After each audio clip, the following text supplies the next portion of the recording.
So today we are installing a UniChip X on this 100 series Landcruiser, 1HD-FTE engine. So these ECUs can't be remapped or changed from the factory, so we've got to fit a UniChip in order to tune them. This is just a bit of an educational video on how to install these chips. We offer them as a pre-tuned option, which we send out, and sometimes it can be a little daunting when it turns up and you see the loom it comes with.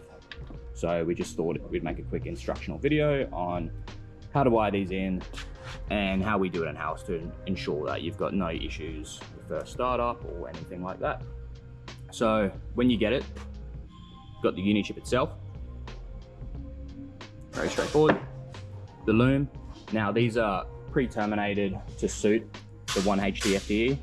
That plugs into the UniChip end. And then these get wired into the loom that the factory ECU plugs into. So it's kind of like a piggyback style ECU. It's just a ground, and then this long length of wire here is for your boost control, which allows us to regulate the PSI that the turbo is making just through this electronic boost / Mac valve that goes on the wastegate of the turbocharger. So that's the chip side of stuff.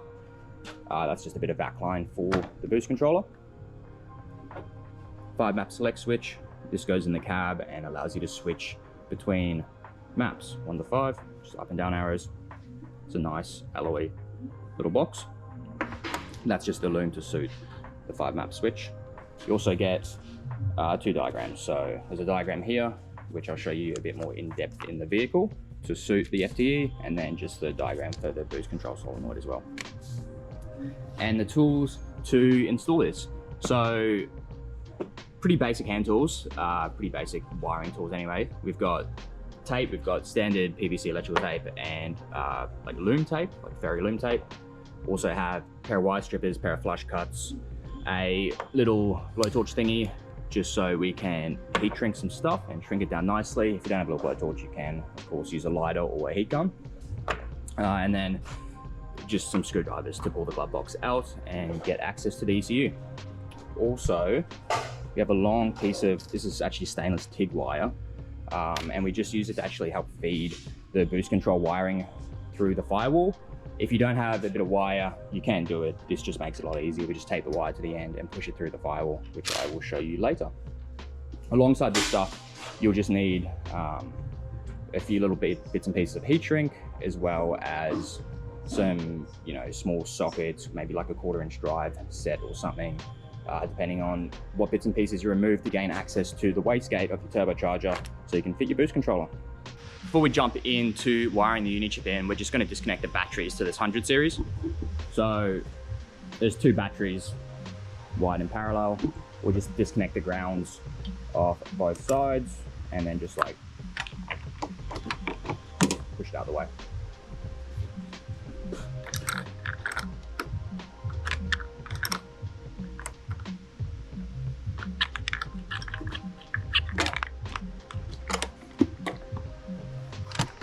.100 series glove box. Once you unclip it, if you just push on each side, the glove box itself will actually open all the way. And then it's just Phillips head, Phillips head, Phillips head. And that allows you to pull this cover off.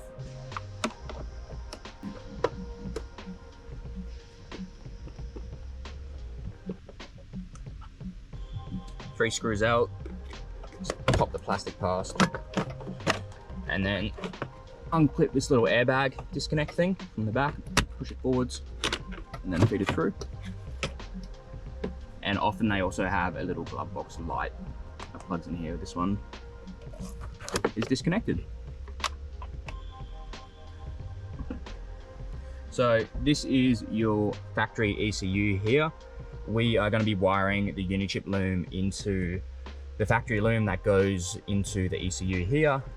The best way to gain access is to unbolt the ECU, unplug all these connectors, and then we'll pull these connectors forwards as far as we can and strip some of this factory insulation off so we can wire the UniChip loom into it.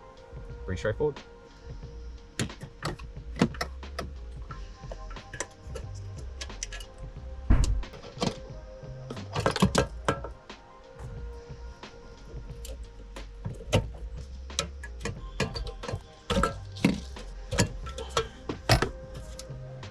that's the factory ECU removed. We'll just put that up here for now.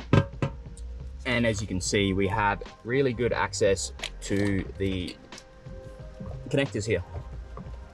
Just gonna grab a razor blade, we'll trim some of this insulation off, and then we'll start wiring this thing in. As you can see, we have stripped back some of the insulation on the ECU connectors. Just gives us better access. Don't be scared about the 100 different wires here. It's all pretty straightforward when we dive into the diagram. We're gonna have a quick look at the diagram provided by UniChip just before we actually start wiring this thing in.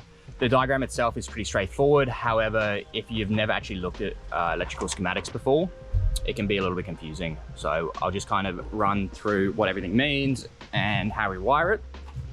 So first things first, you get your diagram, and this page is double-sided. So on one side, this is the factory ECU connectors up here. You can see there's 4 rows, 1, 2, 3, 4. The other side, same diagram, except it has a 2-row ECU up the top. Pretty well, later model 100s are gonna be 4-row ECUs.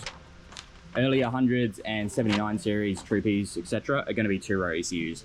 Easiest way to check is jumping into the vehicle, factory ECU connector, looking at it, doesn't matter whether you're looking at the front or the back, you can see there's 4 rows of wires on this plug here. 1, 2, 3, 4. There's yellow, like red and blue, red, green. Look at this side. There's 4 rows of pins, top to bottom. Which means we're using the 4-row side. If it was a 2-row ECU, these plugs are half the size. 1, 2, 3, 4.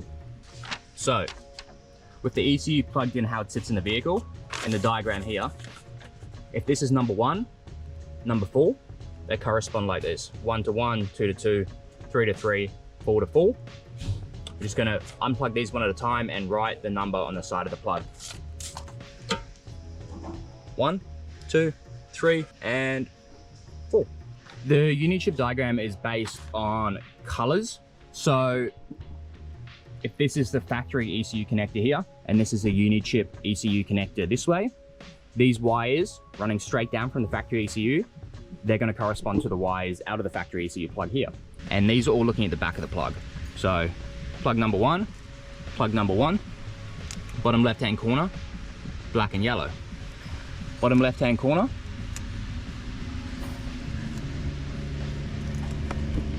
black and yellow. So number 1, gonna go over here, white and red. So these correspond to the UniChip loom colors. So we're gonna find white and red here. White and red.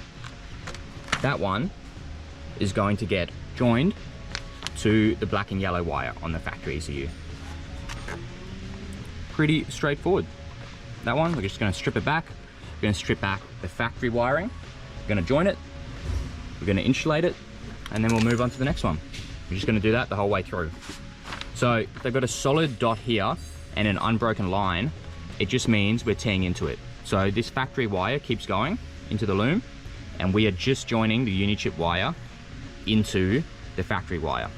However, say over here with this pink and blue wire from the factory, it keeps going, but see how the line is broken in the middle?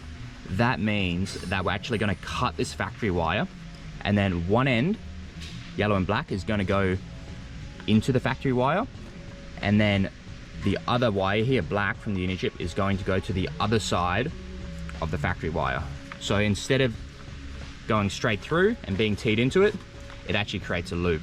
So the factory wire comes out, it's been cut, so it goes into the UniChip, back out of the UniChip, and then keeps going.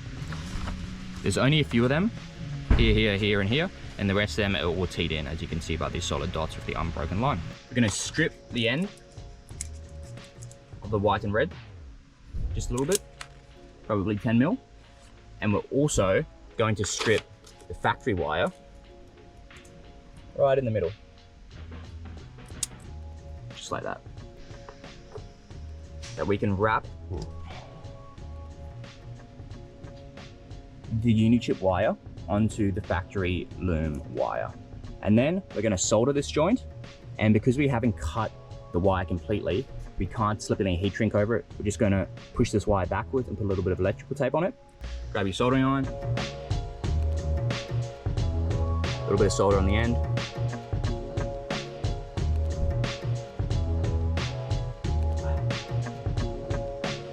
No massive globs of solder, no weird stray wires, just a nice solid connection. Gonna push that back. We're gonna put a little bit of electrical tape on that. We've done this first wire here. Now we're just gonna move on to the second wire here, which is a pink and blue out of the factory ECU. As you can see, it's been cut, not just teed into. So we're going to find this pink and blue wire. It's going to be the top right hand side of the number 2 plug. It should be pink and blue. We're just going to snip it, and then we'll find the grey and white and the grey on the UniChip loom, and we're going to put the grey and white to the side coming out of the ECU, and then we're going to put the grey to the other side of the cut wire that keeps going. Pink and blue, number 2 plug. Find number 2 plug. This one. It said top right hand, pink and blue. Match the colors, that's correct. And the diagram says we fully cut this one, so we're actually just going to snip it. And then same thing as before, strip a little bit off this and off this. Gonna find the grey and the grey and white, so these two, strip a little bit off and a little bit off.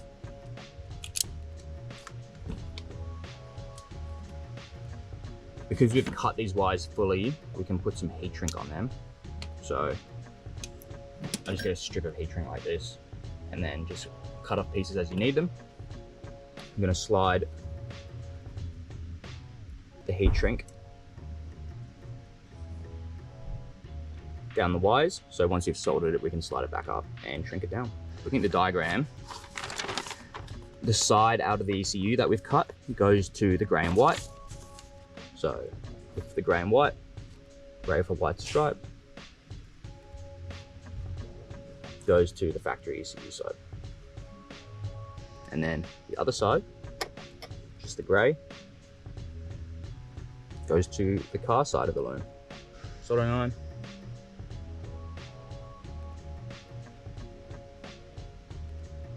Grab your little blowtorch thing or heat gun, whatever you're using.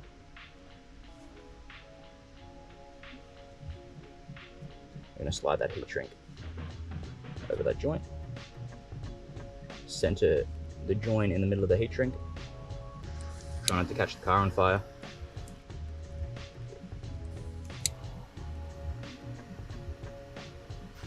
This is actually glue lined heat shrink, which is really good because the glue melts inside the heat shrink, and then what it does is it stops the heat shrink ever sliding because it's actually stuck to the wire itself.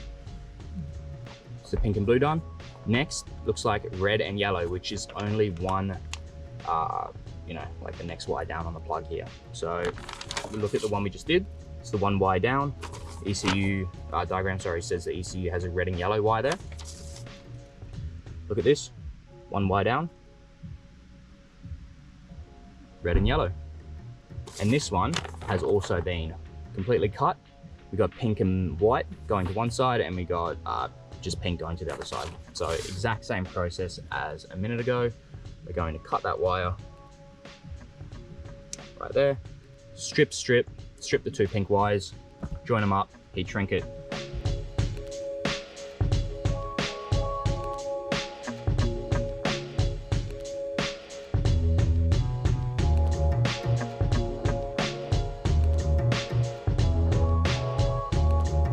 So the UniChip itself is all wired in now to the factory ECU connectors here.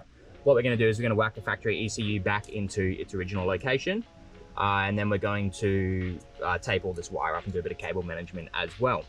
So this is the wire. It comes pre-terminated in the UniChip loom. It's a twin core black coated wire that goes to the electronic boost controller inside the engine bay. So for now, I've just fed it just under the glove box here. And then what we're going to do is we're going to actually go through one of the grommets that goes from the inside to the outside, inside the engine bay. So we'll put the ECU back in, and then what we'll do is we'll poke a bit of wire through the firewall tape the end of this wire, boost control wire, to it, and then we're going to pull it back through. It's the easiest and cleanest way to get a wire through from the inside to the outside of your engine bay.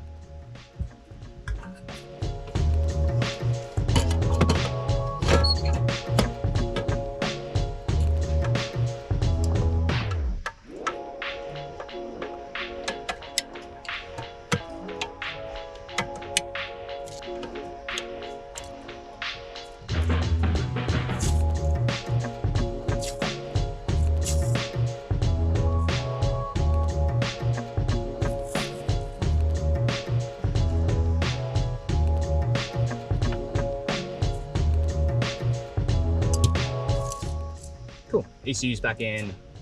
Just the end of this loom is taped up. We are going to feed the wire through the firewall now for the boost control. In order to get the wiring for the boost controller from the ECU location through the firewall and over to the turbo, I'm going to use a bit of stainless TIG wire here. I'm just going to poke it through one of the grommets in the firewall, tape the wire to the end, and then pull it back through. So the grommet we use is that boy down in there. As you can see, someone's already put, might be a bit hard to see, but someone's already put a wire through that grommet.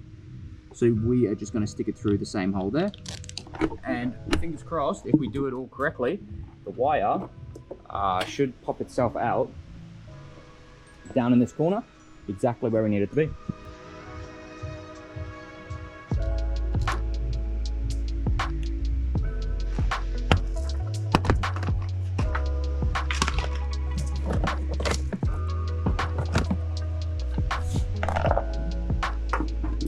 And there it is.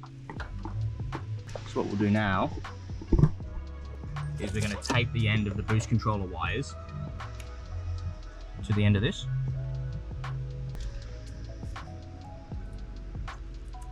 Like that. And we're just going to pull it through. And just like that, the wires are in the engine bay. With the 5-map select switch that comes with it, it comes with this piece of loom as well. On one side of the loom, you have the connector that plugs into the bottom of the 5-map switch, like so. And then on the other end, there is a Deutsch connector. So as you can see, this connector has a brown, a yellow, and a red. And then on our pre-terminated loom from UniChip, we have a brown, a yellow, and a red as well. So depending on your preference, you can terminate a connector on these wires here and then plug it in. However, what we typically do is we cut this connector off and we hardwire it here, and then you can still unplug the 5-map switch from the other end of the loom. This just reduces the number of connectors in the loom and makes it a bit more of a permanent solution. So what I'm going to do now is cut this plug off, strip these wires back, match the colors, solder and heat shrink, and then we'll feed the 5-map select switch loom up to where we want the switch.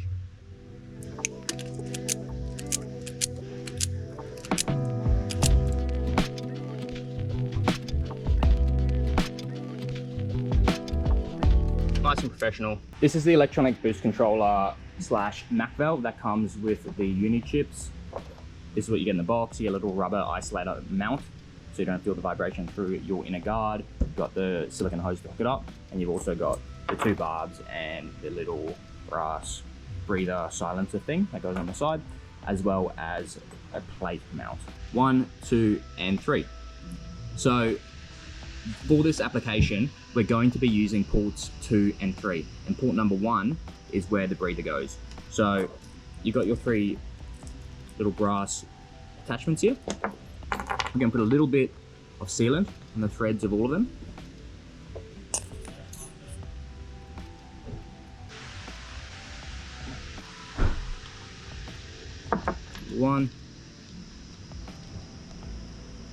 Number 3, number 2, and number 1. And then I'll just grab a spanner and I'll tighten all of these down. Then what you're going to do, 2 small skinny bolts, feed them through, rack it on, and then the 2 small nuts to suit the bolts.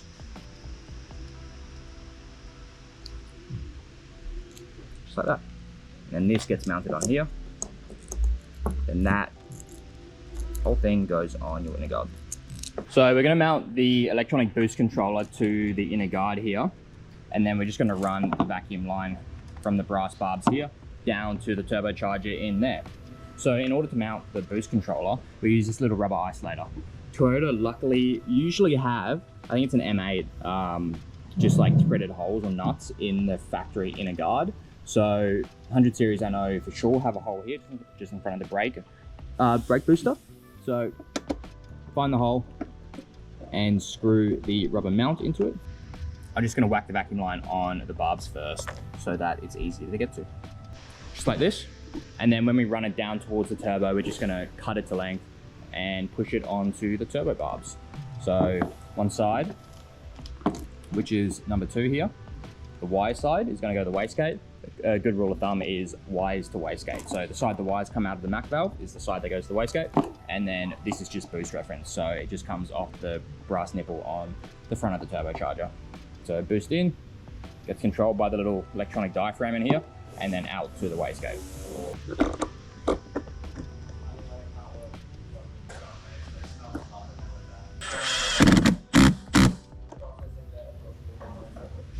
The boost control wiring that we put through the firewall earlier is just this twin pull wire. What we do is we sheath it with this expandable braided sleeving. Sleeve it the whole way, that way if anything rubs against it inside the engine bay, it's not going to rub through, and also looks a lot nicer.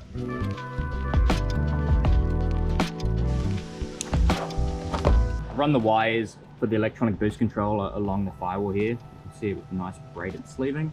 When I'm done hooking it up, we'll zip tie it nicely down through here. Although the wires are red and black, the boost control itself is not polarity sensitive, so it doesn't matter on this end which wire goes to red and which wire goes to black. You can do whatever you want. That's the electronic boost control side of things done. The wire for it is across the firewall here, down to the electronic boost controller. It's all been zip tied and sheathed nicely. It's mounted down on there on the guard. We've got the barb on the side of the wires going to the wastegate. We've got the barb facing straight up going to the boost reference. So you can see down there, that's boost reference, and the wastegate is just hiding there behind the turbo. All very straightforward. Zip ties here, keeping it nice and tidy. So what we're going to do now is move on to the 5 map select switch. That's this guy here. If you remember before, we hooked the wiring up for it, so this is really easy to do. We're just going to run this to where we want to mount the switch. Typically we put the switches there, just on the center console. So I'm going to get some light in here and then run these wires through here, up underneath the center console, and then to the switch.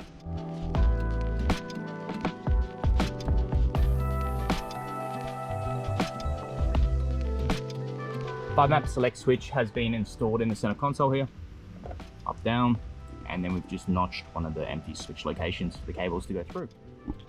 Pretty tight installation. Now, one of the final things to do is to actually get your UniChip, and we're just going to plug it in to these 2 connectors. This ground wire comes pre-terminated, it's just a ring terminal, and that is just going to be grounded to one of the bolts that mounts your ECU to the crash bar behind the dash. Either one.